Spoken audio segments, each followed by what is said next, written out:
Oke guys, welcome back to Ruang Saham YouTube channel. Dan hari ini kita bakalan bahas salah satu saham favoritnya Pak Lo Keng Hong, yaitu ABMM. Dan teman-teman bisa lihat di sini ya, Pak ABMM ini cukup banyak disorot berita ya mengenai beliau itu tambah muatan di ABMM terus. Dan hari ini tim Ruang Saham udah siapin datanya. Kalian bisa lihat di sini ya, Pak Lo Keng Hong ini rajin banget nambah saham ABMM di tahun 2024. Bahkan terakhir dia nambah saham ABMM itu di tanggal 12 Agustus 2024 kemarin. Nah, pertanyaannya adalah, teman-teman dari Ruang Saham tuh banyak yang tanyain, kapan titik yang menarik buat beli saham ABMM? Dan apakah masih menarik buat entry di saham ABMM ini? Kemudian pertanyaan yang kedua paling banyak ditanya yaitu gimana industri batu bara dengan adanya pemotongan suku bunga. Nah, dua pertanyaan tersebut bakalan kita jawab hari ini. Oke, kita lanjutkan. Di sini, Pak Lo Keng Hong kenapa kok rajin banget nambah saham ABMM? Kalau kita bicara mengenai Pak Lo Keng Hong, maka suatu saham tersebut harus punya valuasi yang under value. Dan kita bisa melihat di sini, ya, PBV dari ABMM itu masih di bawah 1 kali, yaitu di 0,83 kali, dan PER-nya di 3,33 kali.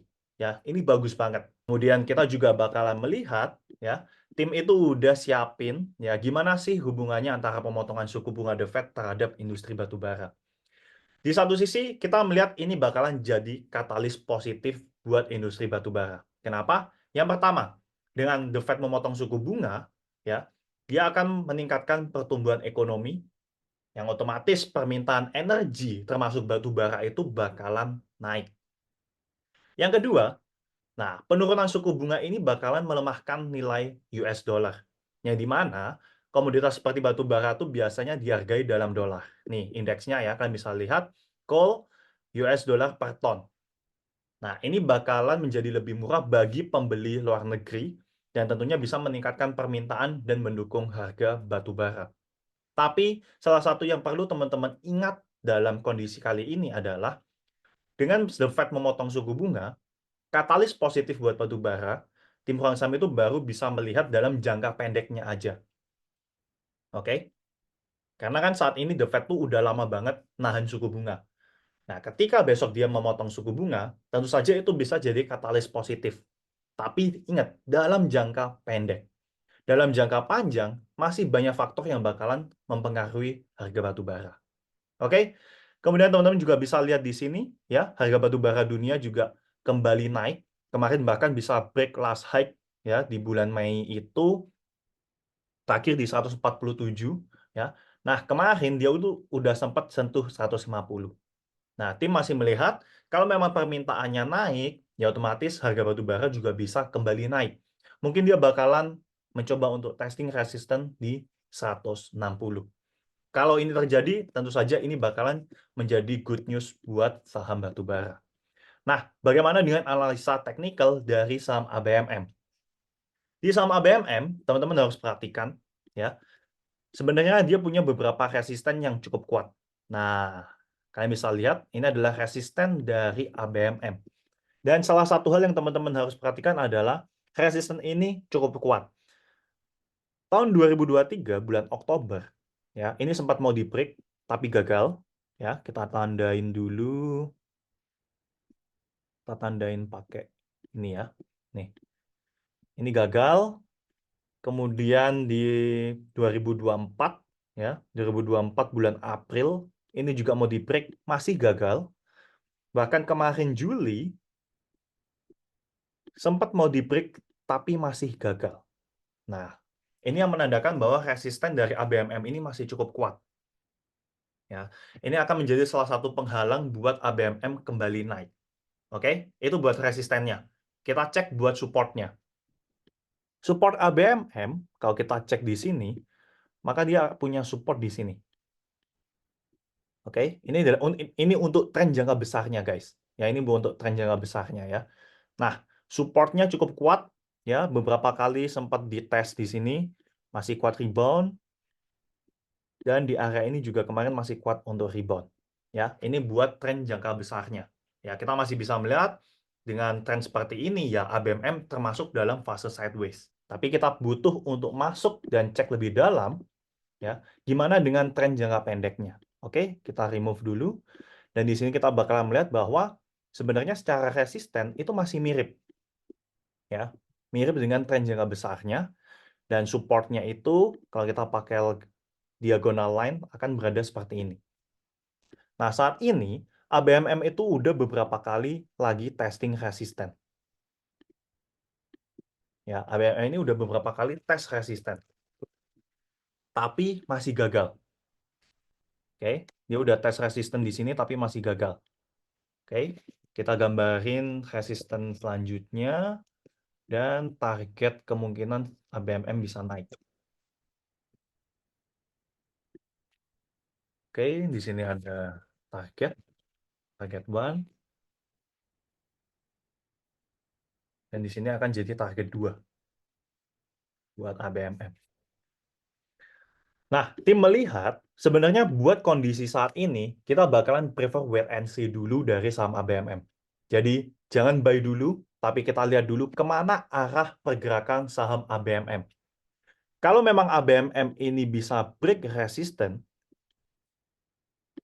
maka teman-teman bisa gunakan buy on breakout.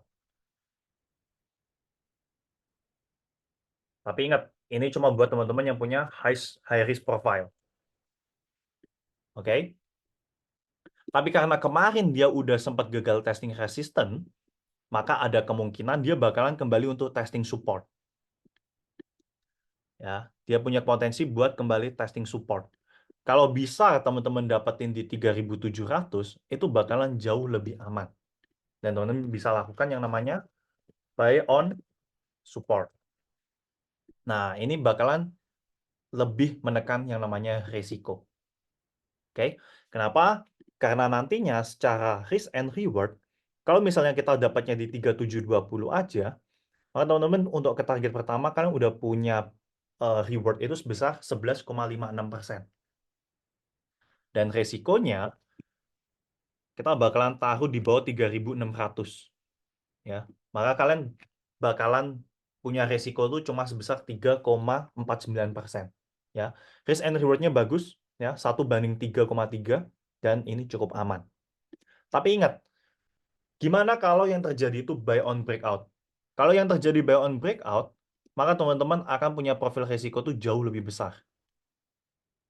Ya, target pertamanya di 4%, dan kalau dia turun di bawah support 3840 aja, maka teman-teman saya rasa juga udah harus keluar. Ya, di bawah ini aja teman-teman udah harus keluar. Jadi sebenarnya saat ini kita juga lagi menunggu kalau bisa buy on support itu bakalan jauh lebih aman buat pergerakan saham ABMM. Oke, tapi kalau memang yang terjadi adalah breakout, maka teman-teman bisa pakai tetap target pertama di sini dan target keduanya tetap di sini. Tapi yang kalian harus perhatikan adalah risk and reward rasionya itu gak sebagus buy on support. Dan kalian juga harus memangkas yang namanya area stop loss-nya itu berada di 3840. Ya, 3830 kalian udah jebol ini teman-teman udah harus cabut. Nah, kalian bisa lihat ya secara risk and reward rasionya di sini. Kalau memang buy on breakout. Oke, kalian bakalan dapetin risk and reward rasionya hampir 1:1. Oke, jadi menurut kita yang paling aman saat ini tetap buy on support di saham ABMM. Ya, overall dengan kondisi saat ini kita juga melihat bahwa pergerakan saham ABMM ini bagus. Ya, kita juga melihat ada pertumbuhan volume. Ya, dan saat ini juga meski kinerja dari saham batubara di semester 1 2024 dan termasuk ABMM gak terlalu cemerlang, banyak yang memprediksi di semester 2 tahun 2024 ini menjadi salah satu kesempatan ya buat saham-saham batubara ini nunjukin kinerja mereka lagi. Oke, nah teman-teman ingat video hari ini tentunya disclaimer dan tetap harus do your own research sebelum membeli saham ABMM ya. Buat teman-teman yang nggak setuju dengan pendapat kita ya teman-teman jangan ikutin. Tapi buat teman-teman yang setuju tetap ya sebelum kalian membeli saham ini kalian wajib bikin trading plan kalian sendiri. Buy-nya di mana, targetnya di berapa, ataupun stop loss-nya di berapa. Oke? Jadi buat teman-teman yang masih punya pertanyaan kalian bisa langsung komen di kolom komentar. Tapi buat kalian yang merasa video ini bermanfaat, jangan lupa likes ataupun share video ini ke teman-teman kalian. Oke, thank you for watching. See you on the next video.